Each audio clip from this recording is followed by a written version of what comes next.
This episode is brought to you by Windrose Recovery, a family of premier addiction treatment programs in southeastern Wisconsin. Privately owned, Windrose Recovery offers a full continuum of personalized care for those struggling with addiction, including the Manor for residential treatment, Midwest Detox for inpatient detoxification, and Windrose Counseling for outpatient treatment. With highly personalized treatment focused on trauma, Dr. Chantel Thomas and her expert team offer an authentic experience, creating the kind of deep emotional change that's crucial for long-term recovery. If you or someone you love is struggling with addiction, call Windrose Recovery at 414-409-5300. You can learn more about Windrose Recovery by clicking the link in the show notes or by visiting windroserecovery.com. Thank you for listening to The Path to Authenticity. My name's Tom Gentry. I think of the show as the opposite of small talk. You'll hear real conversations with real people who know who they are.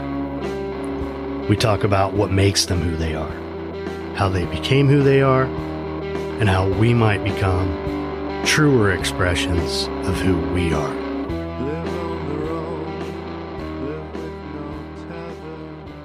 I'm Cayla Clark, and this is The Path to Authenticity.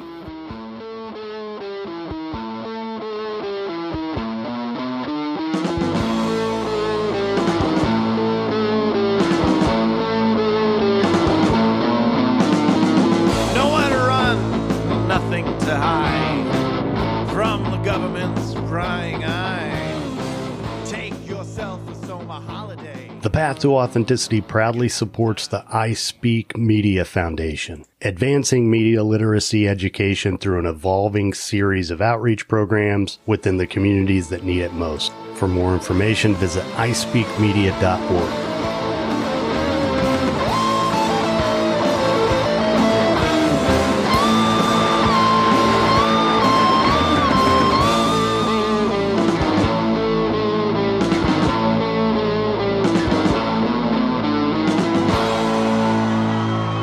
First time here, thanks for checking it out. If not, thanks for coming back.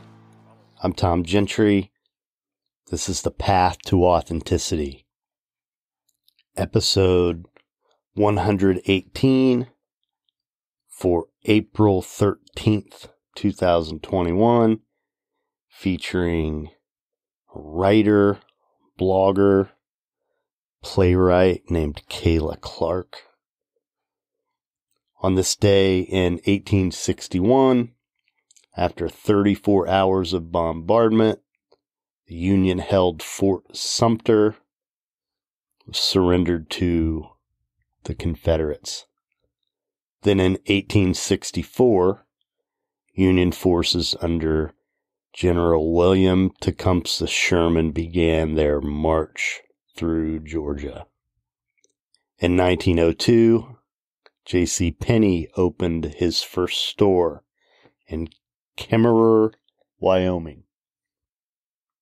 In 1933, the first flight over Mount Everest was completed by Lord Clydesdale. In 1941, German troops captured Belgrade. In 1943, Franklin Delano Roosevelt dedicated the Jefferson Memorial. In 1960, the first navigational satellite was launched into Earth's orbit. In 1961, the UN General Assembly condemned South Africa because of apartheid. In 1964, Sidney Poitier became the first black person to win an Oscar for Best Actor. In 1970, an oxygen tank exploded on Apollo 13, preventing a planned moon landing and jeopardizing the lives of 3 men on the crew. In 1976, the U.S. Federal Reserve began issuing $2 bicentennial notes. And in 1979, the world's longest doubles ping pong match ended after 101 hours. So, Cayla is just full of creative energy and also has like a really calm disposition, which comes across clearly in this episode. I appreciated our conversation a lot because we touch on some themes around recovery from substance use disorders that come up for people in long-term recovery and can be sort of difficult things to navigate. So I think you're going to enjoy it. Like I said, we talk about what it's like to be in long-term recovery. We talk about writing, journalism, and just had a lot of fun. So I hope you enjoy it. Cayla Clark.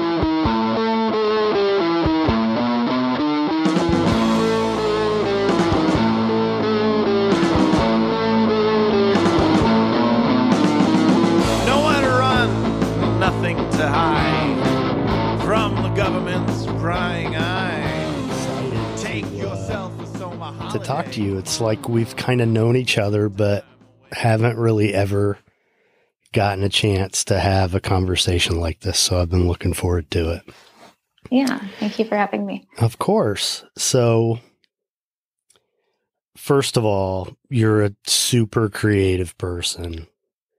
And I really have a deep admiration for creative people and am attracted to creative people. But so you and I met at a, do you remember? Yeah, I think so. Yeah. So I had this job in the south part of Palm Beach County at this little men's facility. And I would go to eat lunch in this restaurant with these guys like every single day. And, and at the time, it's crazy. I was thinking about it earlier. I was like eating pancakes and fried eggs for lunch every day for the longest time until after a while, I was like, what the hell am I doing? Eating lunch like this every day. This is crazy. So, but you were working there. Yeah. And Sandy's. Yeah. Which is one of the things I don't love about South Florida is there aren't more places like Sandy's. Mm-hmm. Like where I grew up in the Midwest, there are lots of little places where you go in there and everybody kind of knows each other and people have their routine and there's a warmth to it. But, you were working there. And what else were you doing at the time? At the time, I was writing for a male trauma treatment center.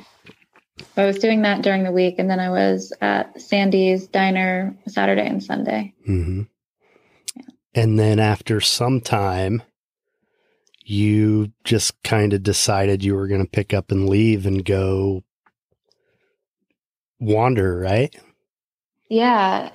So I actually purchased a house in Southern Florida, anticipating staying there for, maybe the remainder of my life. And then my dad was diagnosed with colon cancer, and my parents are also creatives. They don't have health insurance, AKA, or very, very bad health insurance. So I ended up selling the house to help pay for his treatment. And in that moment, I was kind of just like, well, I guess it's time for a major change of plans. And I packed up my car and just left, not sure where I was going to end up. And now you're not from South Florida. You ended up in South Florida for the same reason I did. Mm-hmm, right? Yeah. And, one of the things that I have noticed about you that I liked is that, well, first of all, we got to talk about your cartoons at some point, which I don't know. I started seeing these cartoons that you do on Instagram where in a lot of cases you're kind of poking fun at the sort of cliche concepts around early recovery in South Florida. And for people who don't know, Palm Beach County is a place where there's a lot of addiction treatment, and people have converged on this community to get help for decades at this point. And it really kind of blew up in the late, well, I guess 2006 through 15. It got really, really crazy.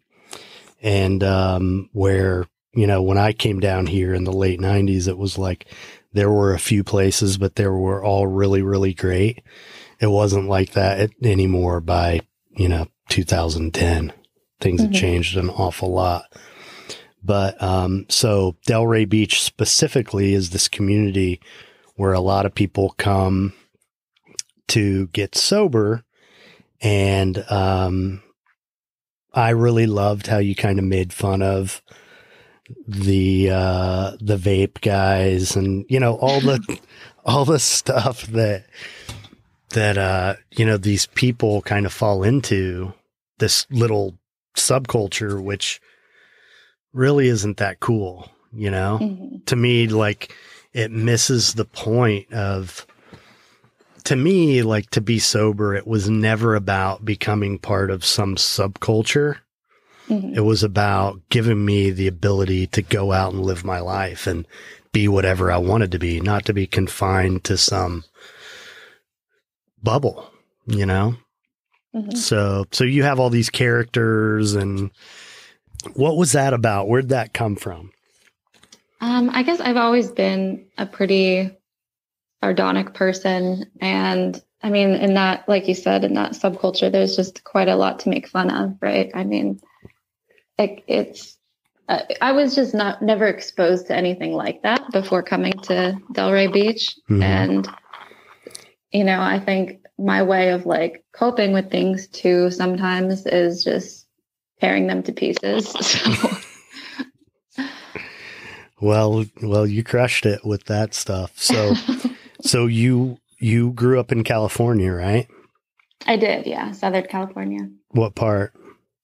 I was born and raised in Santa Barbara, and I lived in LA for a while. I went to school there. And what'd you study?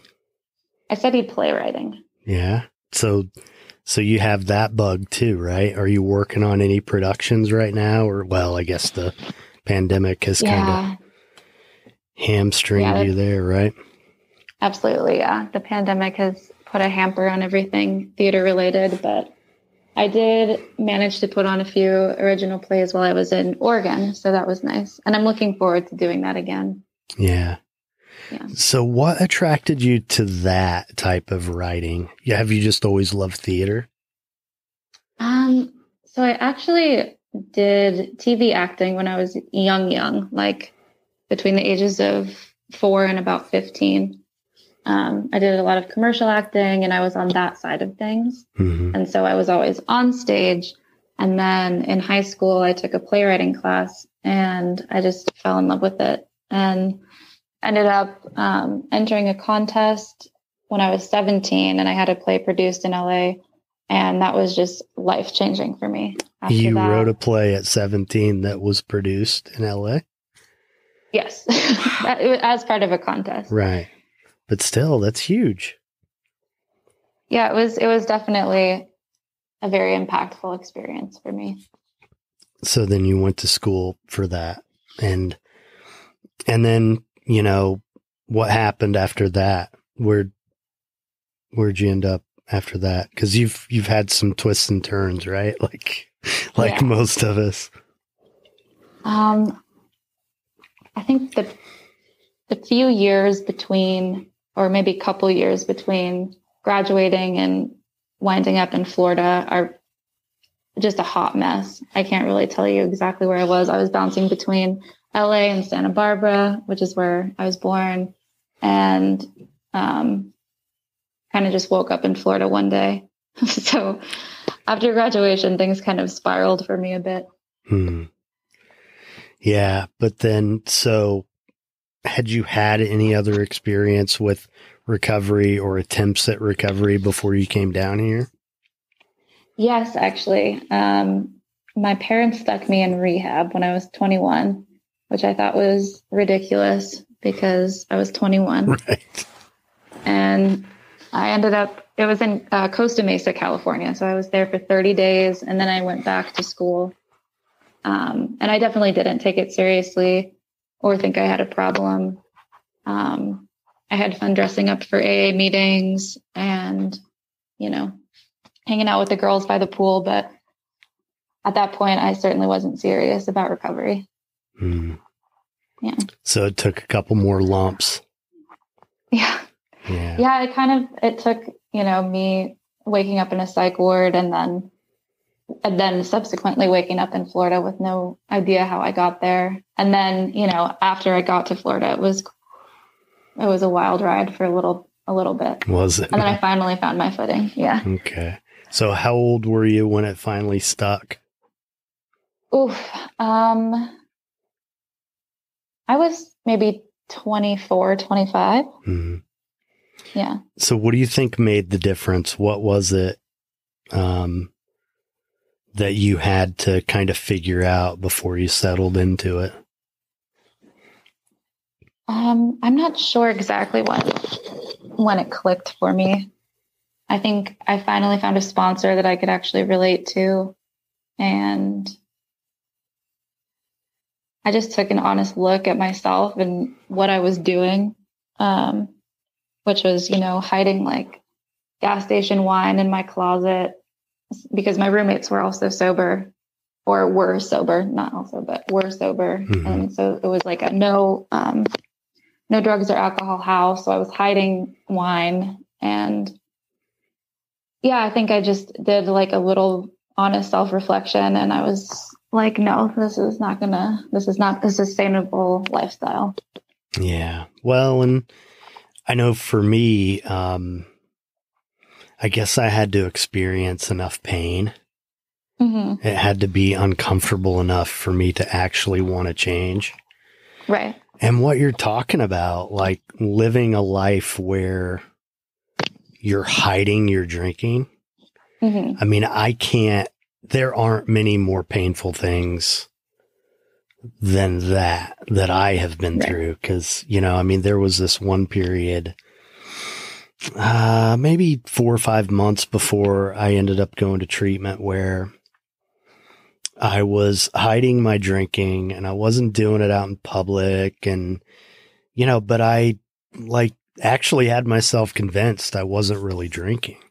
And I was talking like I was a sober guy, you know, I mean, it was just crazy. But inside, I was just such a mess. It hurt so bad to live a lie like that. And to me, that's like really the gift of, or one of the many, many gifts of being in sobriety is that, you know, I don't have to live a lie. I don't have to be in that sort of agony anymore. And it really, it's a type of suffering that, I don't know, maybe is unique to people who go through stuff like this, have addiction issues. Because it's really a weird thing. I mean, you think about that, like pretending to be sober and hiding, like you said, gas station wine in the closet. I mean, and here you are, what, 23, 24 years old? I mean, that is crazy, right? Absolutely. Yeah. And then talk a little bit about what it's been like since you did cross that threshold. I mean, life has improved dramatically, of course. I currently have an interesting relationship with AA and recovery. So I was sober for 3.5 years, heavily involved in the program when I was in Florida. And then I went on a trip by myself for the first time. I decided to go to Vermont and rent a cabin for a few weeks and just isolate myself and focus on writing. And I kind of went a little bit crazy because I was so much more isolated than I anticipated on being. And I wasn't making meetings. And, you know, I had like the voices of AA members in my head saying, like, if you don't make meetings, you're going to drink. And so I kind of convinced myself that I was going to drink no matter what, because, you know, I had to be on shaky footing, right? Because I wasn't going to meetings and I had poor cell reception. So I wasn't in contact with my sponsor on a daily basis. So my time in that cabin, it was basically just a big mind fuck. I mean, I convinced myself that I was going to drink. And so I bought a bottle of wine and I was about to drink it, but I realized I had this big kind of, I guess it was like a spiritual experience where I realized I just didn't want to, you know, I felt more like I had to because I wasn't doing what I was supposed to be doing. But in that moment, I was like, oh, holy shit, I don't want to drink. And for me, that was like, you know, a big eye opener. And then when I came back, I got ostracized. I felt a little bit for getting so close. And, you know, I was told maybe I wasn't as stable in my sobriety as I thought I was. But for me, it was like, no, isn't this the whole point, you know, to be standing on the precipice and then to be like, oh, wow, it's working. I don't want to drink. So that was something that took me a really long time to process. And during that time, I kind of just separated myself from the recovery scene and did my own thing, which was a lot of travel. And have you reconciled that at this point? You know what? It's been a process. Right now, I would say, I mean, I'm in recovery, but I'm not currently working any kind of program. I do yoga almost daily.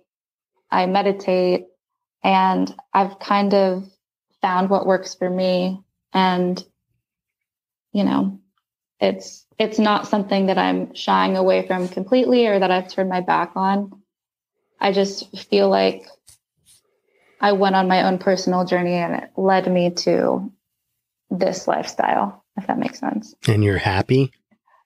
I am. Yes, I'm happy. I'm, you know, functional and genuinely happy, I think, for the first time in a long time. I think I thought I was happy when I was in Florida, and I was, I mean, for the most part, but I was still involved in a really toxic relationship that ate up a lot of my emotional energy. And it's hard to be completely authentically happy when I guess I was still dealing with codependency issues for sure. Yeah. Well, you know, there is this phenomenon of being active in the 12-step community where there's this pressure of, if you don't follow this formula, then you're going to fail. And there's like a lot of shame around it. And, you know, it's, I don't know. I think being somebody who, I mean, I feel really lucky that I started my career in the treatment industry at this facility. It was a Hazelden facility at the time, and had like world-class mentorship and training. And one of the things that I caught on to right away is that the leaders were really good about remembering that clients are human beings with families and lives and dreams, and they weren't as caught up in the dogmatic part of it where, well, you know, he's not doing this, so we really need to kick him out, or, you know, it's like, I mean, some of these, and what happens a lot of times is that in these facilities, there's this presumption that if you don't do it the way that I did it, then you're not doing it right. You're not going to get better. You're not. And really, that's pretty arrogant, you know, to think that, or for me to project that onto someone. But it's taken me also being somebody in a 12-step program and working through all that stuff myself and believing all those things myself. And then feeling the shame of straying away from going to meetings every day. And, it is a mind fuck sometimes, but also like the longer I'm sober, the more I realize, what do I know? Like, how am I to tell you what's going to work for you? And, like you mentioned yoga. Since I started practicing yoga, it's interesting because I was in this serious relationship when I was 5 years sober, I guess. I was with this woman for a few years. We lived together and eventually went our separate ways. And then I heard she kind of wasn't doing well and didn't see her for years and years. Didn't hear anything about her for years and years. And I'm in a yoga class one morning and she scurries in at the last minute and drops her mat down, and she didn't see me, but the next thing you know, we start running into each other and she's a teacher there. Oh. And this is someone who had years of recovery at different times and, was in and out for off and on for probably the better part of 15 years. But got it with yoga. Yoga is what really resonated with her and made her feel connected. And now she's a mom and is married. And like, it's not the story you would hear in a 12-step meeting. But, if you read the literature, they're pretty clear about, we don't have the corner on this market. This is what has worked for us. There are other things that have worked for other people. And, I think, and also, as someone who works with a lot of young guys, I avoid 12-step jargon when I'm doing group work or, even working one-on-one with people, especially with young people, because, you're talking about like a 22-year-old kid who is in substance abuse treatment or maybe a halfway house, and nobody ever chooses to do that. Nobody ever really wants to do that. It's a complete disruption of one's life. But, there's this like, they're trading, the frat house for AA. Like, that is not inviting to a young man, right? Like, so all the jargon and the slogans and all that stuff, like, they don't want to hear that shit. It's just a reminder of what they've lost. Right. And I've always tried to be, I think I've been able to be aware of it because I got sober so young.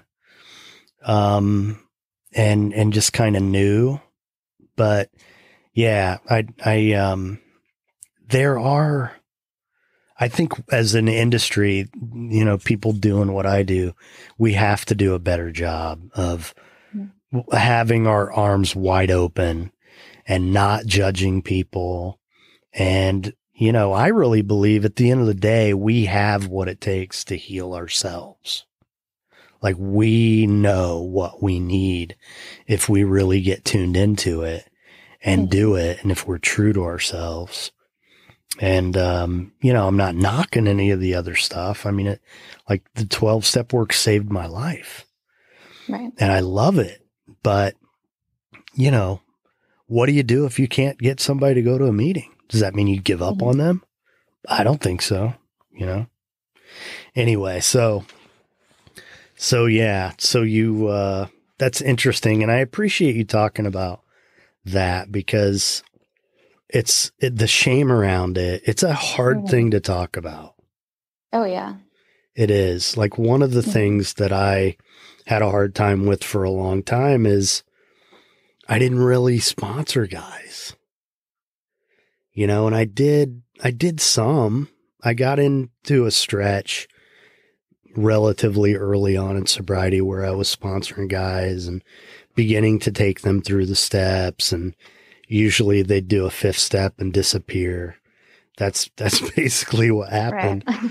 And then I didn't have anybody for a long time, and then a few years ago I got a few guys all at once, like 2 or 3 guys all at once, but they were guys who had been around a while and were beginning to experience dysfunction in their personal relationships. And it, you know, what I've learned over the years is I'm just not the guy who takes you through the steps in the beginning.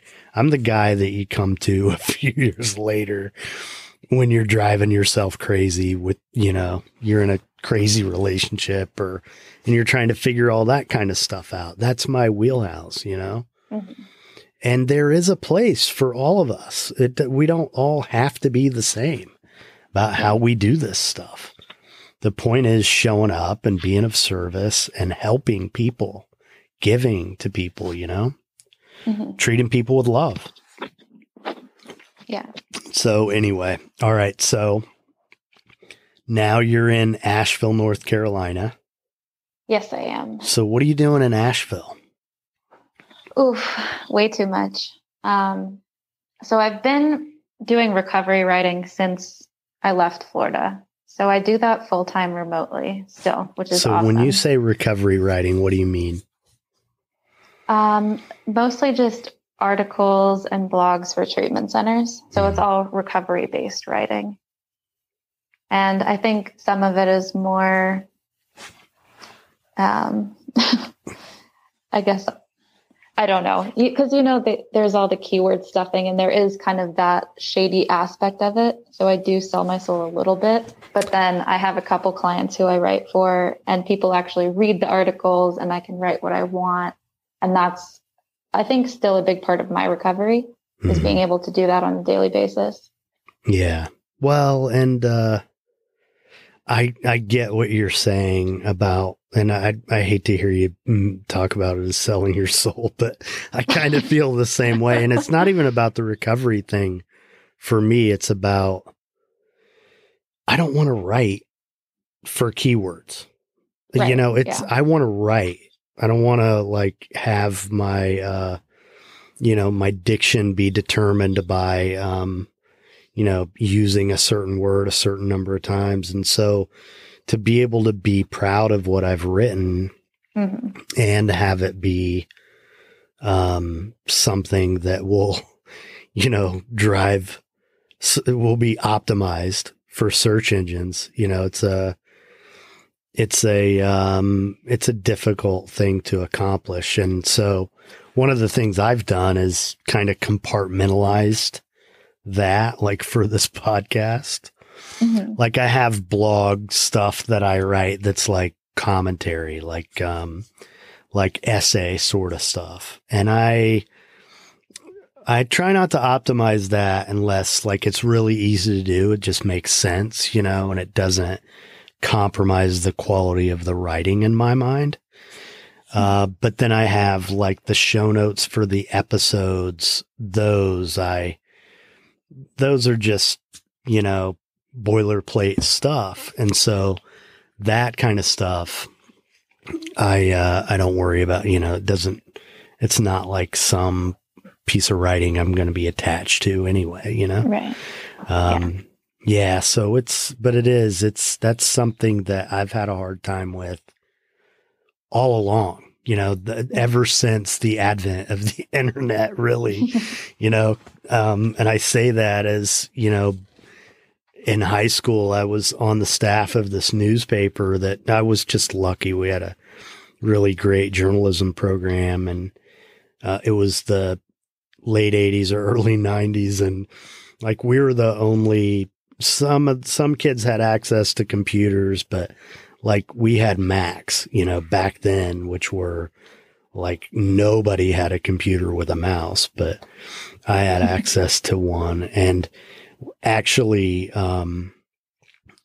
typeset everything we wrote, and actually, had to, do paste up work, like build the page out of paper that was, I mean, Wow, yeah. yeah. So like, then the internet came, and it really has been like the wild, wild west. Mm-hmm. And what has driven me crazy is that the quality of the writing in general is so poor. Oh, it's so poor. That it's just ridiculous. And it's gotten better since mainstream media has had to adapt to social media, I think. Right. But there still are a gazillion bloggers out there who don't know the difference between there, and there. I mean, like, it's so painful, yeah. It is. It really, it's difficult to see. And it especially drives me crazy. Like, there's one guy who's a little bit of an industry leader who, every time he posts something, it is just one long run-on sentence. Oof. And it's like, are you serious? Like you're the face of this shit down here. Like, you can't even like have somebody read this for you and punctuate it before you, like, yeah. It just, and really, you don't know how to use a comma or a period. Oh my God. I can see forming contractions is a little more complicated. I can see where people, like, I tuned out math at a certain point, right? I could see where people would do that with grammar at a certain point, but it's okay to use a period. Yeah. Like, come on, man. Drives me crazy. So, but also I have to say it's always come relatively easy to me too. Mm-hmm. I haven't really had a hard time with it. If there's, I know enough about grammar and usage that if there's something I question whether I have it right or not, I either look it up or just do something different so that I don't risk having a mistake. But, yeah. And, seeing, I remember like only knowing you as the waitress at Sandy's, connecting the dots that you were doing the blog work for that treatment facility with whom I had a relationship, was working with a lot of their clients. And I saw what good work they were doing and really admired it. And then read the stuff you were writing, which was like actually worth reading and substantive, like, unlike, most blogs are just junk to drive traffic. That's what they are. Right. But the stuff you wrote was really good. Thanks. So I think that's when I realized you wrote as well. Mm-hmm. So anyway, what's on the horizon for you? Do you have any big plans, big projects? I mean, nothing major. I did, when I lived in Bend, Oregon, I got into journalism and I wrote for the Independent Weekly there for about a year before I moved. And as soon as I got here, I applied to write for the Independent Weekly, and I didn't hear back until a few days ago. I guess they were figuring out some federal funding stuff, but I'm going to be doing that. I have my first story that's going to be published in early April. So, what's it about? Oh man, I couldn't tell you. You don't know yet? Well, I did get the email that covers what it's about. It's some really involved irrigation story, something to do with a lawsuit, something that I'm not interested in. So I don't have it locked in my memory bank yet. Okay. That's okay. I've never really written for a weekly like that. Mm-hmm. I've written for dailies, but it's it's a whole different sort of, the deadline structure and all that stuff and what you can cover. And at what length and all that. It's just a different sort of animal, but you like it. Mm-hmm. I do. Yeah. I liked what I was doing in Bend. I was doing a lot of the food coverage, which was great because I could go out to eat and I was reimbursed. Oh, that's cool. I was doing culture, which I'm passionate about. And so everything I was doing, I was pretty passionate about. This is going to be interesting because they're just kind of throwing me in where I'm needed. Mm-hmm. So it'll definitely be a challenge. And then, yeah, so with the deadlines, it's a whole new element of pressure that I did get used to, but then I got comfortable not answering to anybody. So yeah, we'll see. Well, my experience with that, I covered high school sports for the daily paper where I grew up, which published in the afternoons except for on the weekends. So, I'd cover a football game or something and then have to go back to the paper and, deadline would be like 11 o'clock or something that night. And, usually it was a matter of maybe 15 minutes that, I would have to actually sit down and write. I mean, if you can't write, I mean, you can't do that, but when you've written journalistically, if you do, if you're taking notes, if you're getting quotes, if you're paying attention, the story kind of writes itself. And then it's just a matter of like putting the puzzle pieces together. Right. So at least that's the way it worked for me. And, but what'll happen is that you'll publish a couple things and they'll see what a good writer you are. And then you'll start getting better assignments and you'll get to write about the things that you want to write about. That's what'll happen. Yeah. That's my prediction. We can help. Yeah. Well, and then, when I came down here, eventually I got a contract with the Post. And, if you don't know about Palm Beach County, it's like one of the largest counties in the country. And football's pretty big down here, but they would send me out like Belle Glade and, Pahokee and Moorhaven and all these way out in the middle of the state. And it would take me forever to get back. And then, they didn't pay mileage and they actually paid less here than they did in Indiana, which I thought was like, oh, wow. Yeah. So, that's wild. And it was just like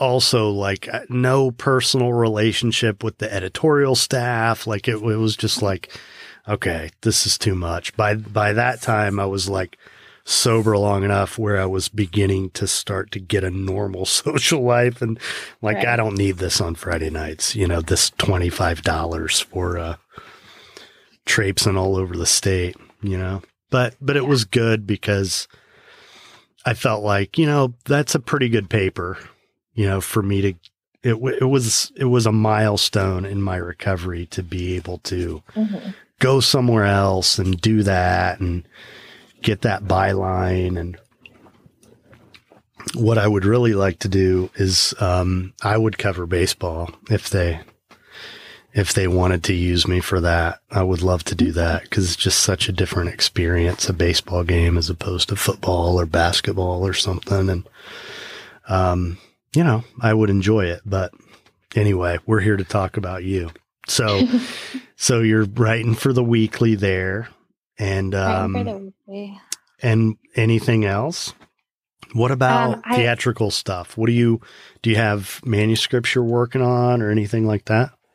I don't have any new plays right now, which is unusual for me. I think right now I'm just doing so much writing work that, for fun writing has kind of taken the back burner. I also got a pandemic job, which is what I've heard them called, just to get out of the house. So I'm working at a consignment boutique, which is my first retail job at 30. So wow, it's interesting. It's definitely time consuming. So I'm trying to juggle everything right now and, find time for myself. Yeah. Which. Well, we reconnected a few weeks ago. I get this message from you out of the blue on Facebook Messenger with this photograph of a sign that says, "Ask for Tom Gentry." Mm-hmm. And you were really nice to pick that up and ship it to me. Thank you for that. Of course. Yeah, I had to. Yeah. And it's funny because it must be like what I imagined is the colors and everything. It must have been like, the realtor signs where Century 21, and then it'll have the name of the realtor hanging down on another little sign. I think that's what it is. I think it's from a Century 21 sign. Okay. But it's pretty cool. I still haven't figured out where I'm going to hang it yet, but now looking back on this series of years that you've gone through, from California to Florida to Oregon to North Carolina, and the whole recovery thing and all that, looking back on all that, if there was a time when the younger Cayla needed some support or a word of advice, when would that have been? And what would you say to her? I definitely think that a lot of my addiction issues stemmed from traumatic experiences that I had when I was younger, when I didn't feel heard or supported. So if I could go back, I would just let myself know that I'm heard and supported. For me, a lot of that, I feel like addiction for me was a response to my betrayal of self. Mm-hmm. And that's part of the reason why I wanted to do this podcast about personal authenticity, because ultimately, no matter what 12-step path we go down, or if it's yoga or church or whatever it is, the path leads to ourselves. That's where we heal, by being who we are, But it took me a while to figure that out. And it can be painful too, right? Right. Yeah. So, well, thank you so much for doing this. And yeah, thank you. I want to have you back on when you have announcements and stuff, when you have projects. Okay. All right. Yeah, absolutely. All right. Thanks, Cayla. Yeah, thank you.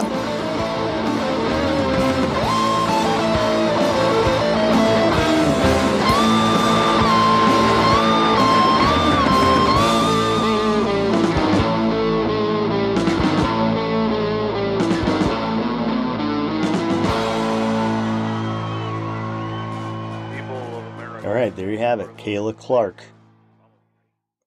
So, wherever you listen, whatever platform you use, please subscribe, like, follow, whatever it is they let you do.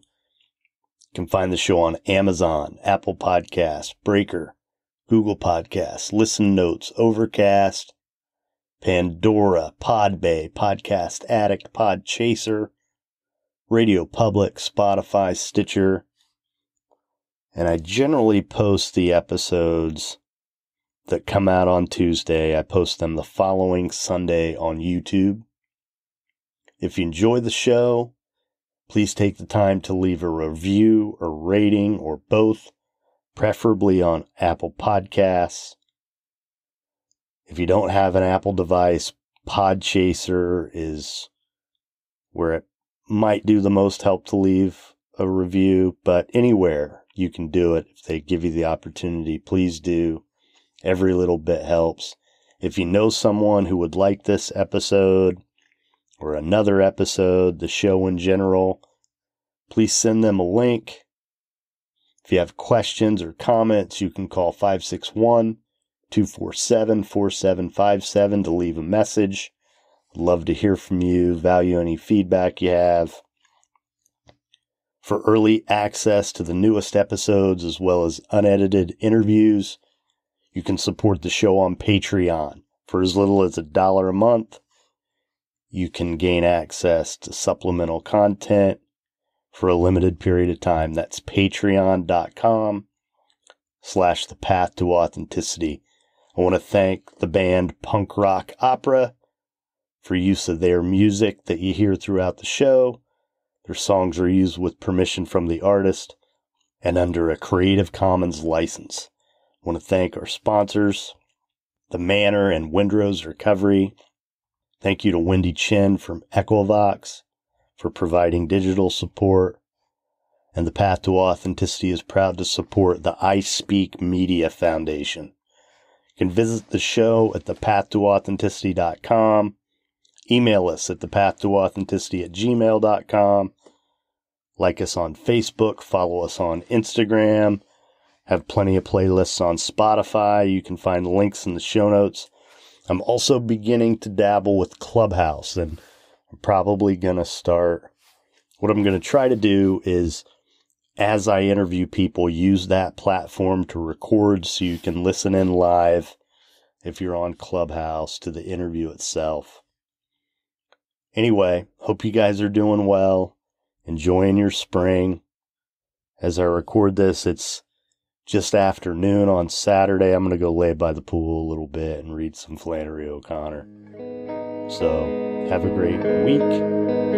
Be nice.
We need a guitar player. The Path to Authenticity is powered by Equivox. For digital marketing and web design services, visit equivox.com.